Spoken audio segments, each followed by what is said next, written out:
Información precisa, completa, veraz, objetiva e independiente. Directo a tu pantalla. Voz de América en RCR 750.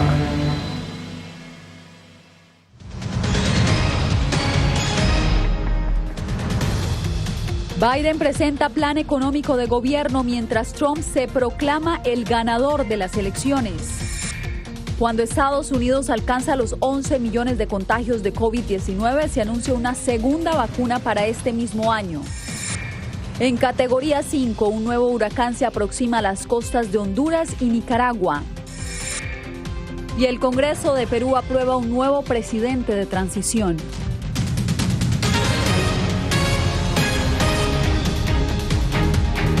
Feliz inicio de semana. Aquí comienza esta emisión del Mundo al Día. Les saluda Yasmín López.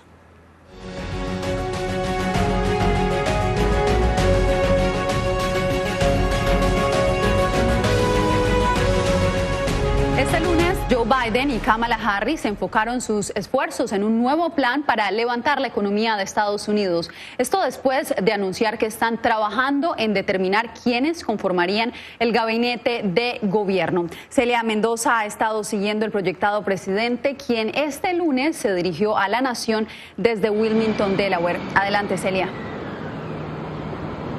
Yasmín, realmente es importante recordar que en esta sesión se habló no solamente acerca de la economía, pero de qué forma se puede llegar a un mejor futuro para aquellas personas que se han quedado sin trabajo, a trabajar en la labor de salir de la pandemia, pero al mismo tiempo empezar un proceso en el que se construyen trabajos renovables. Esta es una industria que, según el presidente electo, según proyecciones, Joe Biden, será fundamental, algo en lo que están de acuerdo no solamente los líderes de sindicatos, sino también los dueños y los presidentes de compañías importantes, los cuales se dieron cita de manera virtual con esta pareja demócrata que ahora se prepara para el proceso de transición. Este lunes, Joe Biden y Kamala Harris, la dupla presidencial electa según proyecciones, se reunieron virtualmente con líderes de sindicatos y compañías estadounidenses como General Motors y Target para hablar sobre el plan de recuperación económica desde el Teatro Queen en Wilmington, Delaware. Este fue el mensaje de Biden. Todos estuvimos de acuerdo en que queremos que la economía vuelva a encaminarse. Necesitamos que nuestros trabajadores vuelvan a sus labores controlando el virus. Estamos entrando en un invierno muy oscuro, las cosas se van a poner mucho más difíciles antes de que se pongan más fáciles y eso requiere no escatimar esfuerzos para luchar contra el COVID, para que podamos abrir nuestros negocios de manera segura, reanudar nuestras vidas y salir de esta pandemia y dejarla atrás. Según Biden, esta recuperación económica está directamente relacionada a la estrategia para enfrentar la pandemia de coronavirus, para lo cual anunció la semana pasada un equipo de trabajo. Sus miembros se reunirán esta semana con los directivos de Pfizer y Moderna, compañías que han anunciado resultados exitosos de sus vacunas. Entre tanto, la administración Trump aún no da inicio oficial al proceso de transición, lo que, de acuerdo al presidente electo, tiene consecuencias negativas irreversibles. Más personas podrían morir si no coordinamos. Biden dejó claro que su equipo sí está trabajando con el sector privado para avanzar en la transición. Durante esta conferencia de prensa también dijo que esperaba que el presidente tuviera más lucidez antes del 20 de enero del 2021, refiriéndose a la posibilidad de iniciar un proceso amplio de transición, así como explicó que trabajaría con los republicanos cuando estén listos. Te agradecemos, Celia, por el reporte. Bien, y mientras continúa la controversia sobre los litigios electorales de la campaña del presidente Trump, el mandatario insiste en que fue él quien ganó las elecciones a pesar de que las proyecciones lo muestran por debajo de Joe Biden. Por eso vamos a la Casa Blanca, donde se encuentra Jorge Agobián. Jorge, ¿cómo avanza el proceso de transición de gobierno? ¿Qué tal, Yasmín? Aunque el presidente Donald Trump no tuvo eventos públicos en la jornada de este lunes, sí estuvo muy activo en la red social Twitter, donde puso sombras sobre el recuento de votos en Georgia, que comenzó de manera legal, según lo anunció el secretario de Estado de esa entidad el pasado viernes. El presidente Donald Trump tuiteó, y voy a citar parte de lo que escribió: el recuento falso que está ocurriendo en Georgia no significa nada porque no permiten que las firmas sean examinadas y verificadas. Esto tras que la Comisión Electoral y el secretario de Estado de Georgia dijeron que este sería un proceso transparente en el que participan los miembros del equipo legal, tanto de la campaña republicana del presidente Donald Trump como del equipo legal también de Joe Biden. Sin embargo, este no fue el único comentario que hizo el mandatario en su red social Twitter el día de hoy. Vamos a darle un repaso. Trump escribía este lunes que ganó las elecciones, pero su mensaje era una vez más marcado por Twitter, alegando que los resultados de los comicios se proyectan de manera diferente. Biden se perfila como el presidente electo de Estados Unidos según las proyecciones, pero Trump lo niega y sigue atacando no solo a su oponente, sino también a la prensa y al sistema electoral, alegando supuesto fraude que hasta la fecha no ha sido comprobado. Más allá del discurso, las demandas de la campaña republicana continúan, enmarcadas en su derecho legítimo de impugnar los resultados. Trump aseguraba el domingo que las demandas presentadas hasta entonces no fueron hechas por su campaña, sino por personas que han visto de cerca los presuntos abusos, a pesar de que en su sitio de internet se asignan el crédito de las querellas. El mandatario sostiene que los resultados podrían cambiar una vez se ha demostrado el presunto fraude que denuncia y se ha negado a conceder y permitir una transición de poder hasta entonces. Parte de su equipo se ha limitado a vaticinar que habrá un segundo mandato, pero este lunes el asesor de Seguridad Nacional de la Casa Blanca mostró otro tono y prometió un traspaso ordenado si llegara a ocurrir. Si se determina que la fórmula Biden-Harris es la ganadora, obviamente las cosas lucen así ahora, tendremos una transición muy profesional desde el Consejo de Seguridad Nacional. No hay duda al respecto. Van a tener gente muy profesional entrando para tomar estos puestos. Muchos de ellos han estado aquí antes y pasaron mucho tiempo en la Casa Blanca en administraciones anteriores. Por su parte, el proyectado presidente electo Joe Biden hace caso omiso a las demandas del presidente Donald Trump, que dice que carecen de mérito estas demandas impuestas. Una de las que más le pone la mirada a la campaña republicana es en el estado de Pensilvania, donde también el presidente Donald Trump tiene sus tweets puestos en conseguir este proceso de litigio en esa entidad que le dio la proyección a Joe Biden de 20 votos del colegio electoral. Jasmine. Jorge, y de hecho el 20 de enero se debería posesionar el presidente de Estados Unidos. Ya veremos qué sucede. Uno de los pasos que en general sucede a esta altura en cada periodo presidencial después de los comicios son los preparativos para un cambio de mando en la Casa Blanca. Laura Sepúlveda nos aclara el panorama de la mano de un experto quien destaca lo que debería pasar en la transición de gobierno en Estados Unidos. Mientras se determina legalmente quién será el próximo residente de la Casa Blanca, hay una antesala importante para que el gobierno que asumirá la administración cuente con lo necesario, como lo son los informes de inteligencia diarios. Ese es el informe que brinda la actualización de lo que está sucediendo en el exterior, dónde están los riesgos, posibles amenazas. Darrell West, vicepresidente de estudios de gobierno de Brookings Institution, explica que la experiencia en la Casa Blanca no es suficiente y que la información actualizada es clave, pues ofrece a quien será el próximo jefe de Estado datos que facilitan decisiones de impacto nacional que pueden ir desde el nombramiento de un gabinete hasta el futuro de las relaciones con otros países. El nuevo presidente debe comenzar a obtener la información requerida para estar preparado en enero para asumir el cargo. Necesita disponer de personal para que haya una transición sin problemas en las diversas agencias federales. La Administración de Servicios Generales, GSA por sus siglas en inglés, es una de las agencias federales clave en el proceso, la cual anunció que antes de iniciar las actividades habituales de transición, esperará a un ganador claro en base al proceso establecido en la Constitución. Es muy importante que GSA permita que la transición avance solo porque el nuevo presidente va a lidiar con la crisis en muchos frentes diferentes. COVID, el número de casos está aumentando allí, hay problemas de política exterior, la economía no se encuentra en el mejor estado de salud. Laura Sepúlveda, Voz de América, Nueva York. Votantes de 5 estados de Estados Unidos aprobaron en las elecciones de hace 2 semanas la implementación de medidas para despenalizar el uso de la marihuana recreacional. Arnaldo Rojas nos informa que ahora otras entidades buscan hacer lo mismo. Después de años de debates y controversia, cada vez más estados de la Unión se integran a la lista de entidades que se encaminan a descriminalizar el uso de la marihuana. El martes antepasado, electores en Mississippi votaron a favor de una medida que permitiría el consumo medicinal de la droga en ese estado. En Arizona, Montana, Dakota del Sur y Nueva Jersey prosperaron propuestas para permitir el uso recreacional del cannabis. En Texas, buscan que pase lo mismo. No solo porque el apoyo público está cambiando en esa dirección, sino también porque Texas se enfrenta a un déficit presupuestario en el que tenemos que estar hablando de fuentes alternativas de ingresos. Desde el lunes pasado, legisladores tejanos han presentado 12 proyectos de ley para despenalizar el consumo de marihuana en Texas. El demócrata Ronald Gutiérrez propone una legalización integral. Por medio de la coronavirus, vamos a tener un presupuesto deficiente casi $7,000 millones. Entonces, tenemos que esperar que va a haber muchos recortes dentro de nuestro presupuesto. Calcula que su proyecto de ley permitiría la captación de $3,000 millones en impuestos al año y la creación de 30,000 puestos de trabajo. Demócratas y algunos republicanos en la Cámara y el Senado de Texas llevan más de 10 años en el intento de legalizar la marihuana en este estado, pero el liderazgo conservador siempre ha logrado frenar cualquier iniciativa, a excepción de la aprobada en 2015 que permite el uso medicinal para un puñado de condiciones. Arnaldo Rojas, Voz de América, Houston.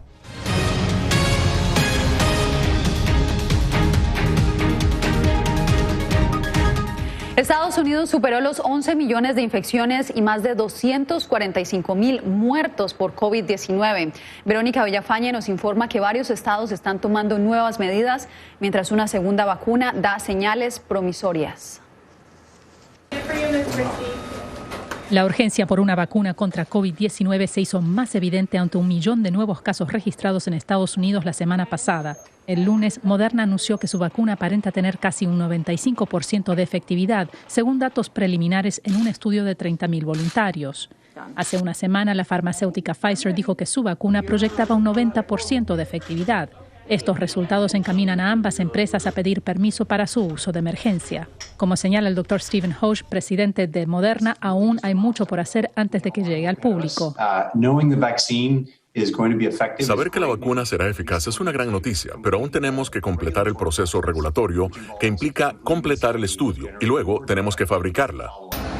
De obtener autorización, Hoge dice que Moderna podría producir 20 millones de dosis de la vacuna para finales de este año. Mientras tanto, funcionarios en todo el país están tomando medidas para tratar de detener la propagación del coronavirus. Los gobernadores de California, Oregón y Washington emitieron advertencias de viaje instando a visitantes o a quienes regresen a sus estados a mantenerse bajo cuarentena. Ante cifras récord de contagios, el gobernador de Washington, Jay Inslee, ordenó el cierre y restricciones de negocios durante al menos las próximas 4 semanas. Esta es la tercera ola, con tendencia a ser más peligrosa que cualquier ola que hayamos visto antes. Hay una vacuna en camino. Necesitamos contener la pandemia hasta que llegue la caballería. En California se esperan nuevas restricciones, incluyendo un toque de queda en el área de Los Ángeles, donde este fin de semana se registraron casi 7,000 nuevos casos. Verónica Villafañe, Voz de América, Los Ángeles.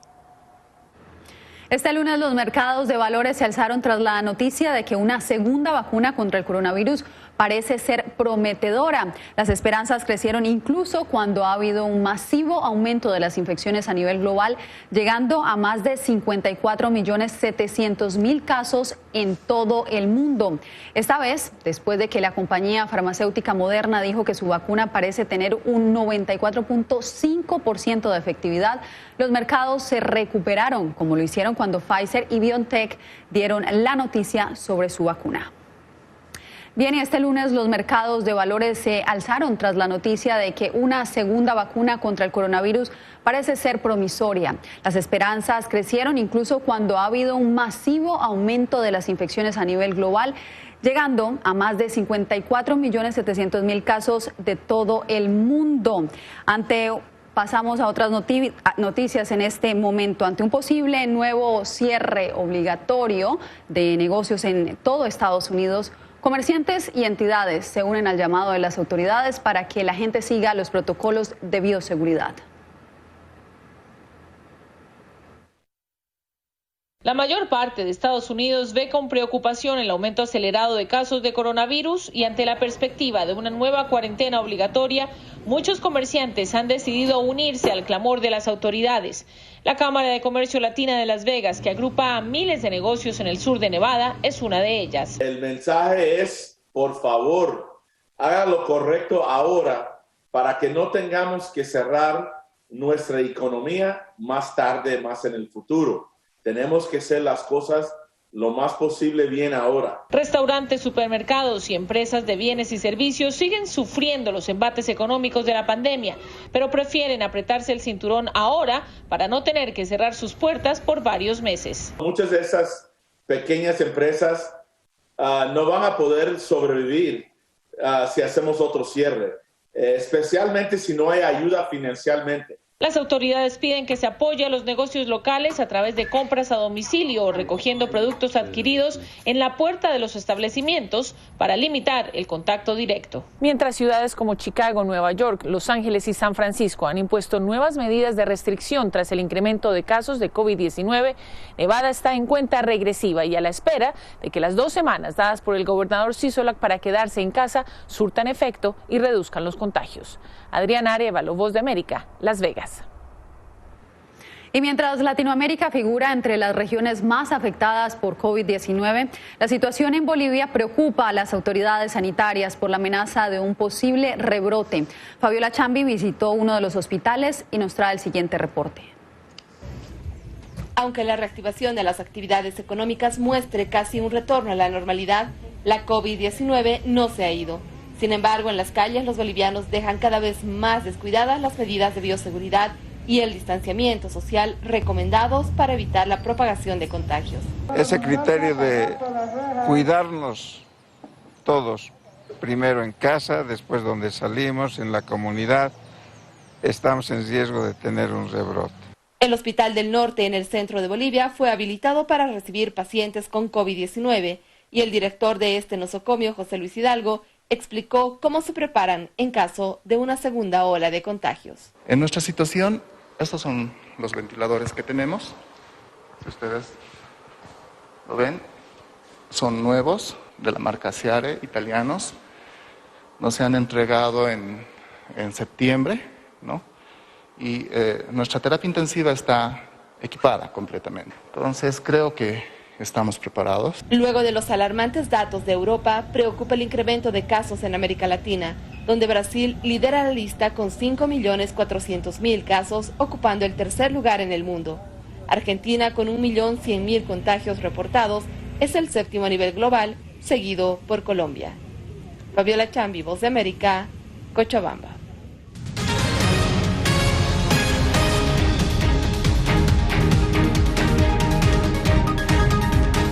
Honduras y Nicaragua están en alerta máxima al enfrentar otra amenaza tropical. Se trata del huracán Iota, que ya está en categoría 5. Solo en Honduras, Iota ya habría afectado al menos 10 departamentos. El informe con Óscar Ortiz. Honduras se enfrenta a una nueva amenaza tropical con la llegada del huracán Iota, que podría causar inundaciones en zonas de alto riesgo, por lo que las autoridades en este país, mediante el Sistema Nacional de Gestión de Riesgo, ordenaron evacuaciones obligatorias e inmediatas en al menos 10 departamentos o estados considerados de alto riesgo.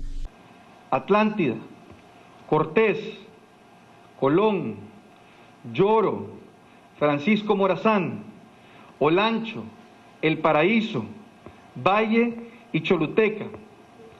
Habilitar de inmediato los albergues temporales, acoger a nuestros ciudadanos que viven y se encuentran en las zonas vulnerables, que ya están vulnerables por el paso del huracán ETA. Hasta los momentos, Iota alcanzó categoría 5 y en las próximas horas, según reportes del Centro Nacional de Huracanes, tocaría tierra en Nicaragua y Honduras. Por su parte, la Fuerza Naval de Nicaragua también activó sus medidas preventivas ante el impacto que dejará Iota y recomendó a las embarcaciones marítimas tomar todas las medidas de seguridad, donde ya ambos países han iniciado las evacuaciones. Y que no vamos a dudar en llegar y salvar hasta la última persona que esté en nuestro territorio nacional. El Centro Nacional de Huracanes mantiene su vigilancia sobre este huracán categoría 5 debido a las inundaciones provocadas por ETA hace una semana en Honduras y Nicaragua. Óscar Ortiz, Voz de América, Honduras. Perú tiene nuevo presidente. El Congreso de ese país decidió que el congresista Francisco Sagasti sea el mandatario interino del país. Sagasti fue confirmado con 96 votos a favor y 26 en contra. Néstor Aguilera nos trae los detalles. Perú inició este lunes su segunda semana de crisis política sin presidente de la República, luego de que el domingo renunciara Manuel Merino, apremiado por el manejo de las protestas callejeras que dejaron 2 fallecidos y alrededor de un centenar de heridos. Para el sociólogo y articulista Fernando Rospigliosi, lo sucedido no es nuevo y se remonta al descontento ciudadano contra las élites y la clase política que motivó el ascenso al poder de Alberto Fujimori en la década de los 90. La clase política está muy desacreditada desde hace décadas, pero en los últimos 4 o 5 años ha sido muchísimo peor. El abogado constitucionalista peruano Omar Cairo cuestionó además la actuación de las organizaciones políticas representadas en el Congreso peruano, que motivaron la salida del presidente Martín Vizcarra hace una semana, basados en lo que consideraron una incapacidad moral. En realidad es un golpe de Estado, porque no depusieron al presidente, no destituyeron al presidente por la vía prevista en la Constitución. Ambos expresaron sus dudas sobre las tareas que tendrá pendiente el nuevo gobierno. Es muy difícil decirlo porque el gobierno que venga va a ser precario, no va a tener una base sólida. Quien sea designado debe comprender que su papel tiene carácter transitorio y no debe pretender ejecutar un programa político como lo quiso hacer Merino. El nuevo presidente del Perú, el tercero en una semana, deberá entregar el poder al ganador de los comicios en julio de 2021. Néstor Aguilera, Voz de América, Quito. Una decisión judicial impactaría positivamente a más de 800,000 jóvenes que fueron traídos a Estados Unidos cuando eran niños. Se trata de los conocidos como soñadores. José Pernalete nos habla de los alcances de esta decisión. La comunidad de jóvenes beneficiados por el programa Acción Diferida para los Llegados en la Infancia, DACA, por sus siglas en inglés, pueden tener algo de sosiego en Estados Unidos luego de la decisión de una corte federal de Nueva York que ha determinado que la designación de Chad Wolf como secretario interino de Seguridad Nacional es ilegal. Y como él está ocupando esa posición en violación de la ley, cualquier acto o cualquier pronunciamiento que ha dicho, incluyendo restringir el DACA a 1 año, no es legal porque entonces él no tenía la autoridad de tener ese cargo y de promulgar estos cambios, ¿no? Chad Wolf había firmado un memorando para suspender DACA el pasado mes de julio. Esa decisión queda sin efecto luego del dictamen federal. Son más de 600,000 inmigrantes beneficiados por este programa establecido durante la administración Obama. El problema, acordémonos, con DACA es que es permiso de trabajo, pero no es residencia, no es un estatus permanente para que ellos puedan ser legales aquí permanentemente. Eso va a requerir un acto del Congreso. Y si los republicanos controlan el Senado todavía, entonces va a ser muy difícil que pasen una ley que los haga a estos muchachos residentes permanentes o que vayan en un camino a ciudadanía, ¿no? Esta decisión también deja abierta la posibilidad de nuevos registros en el programa. José Pernalete, Voz de América, Miami.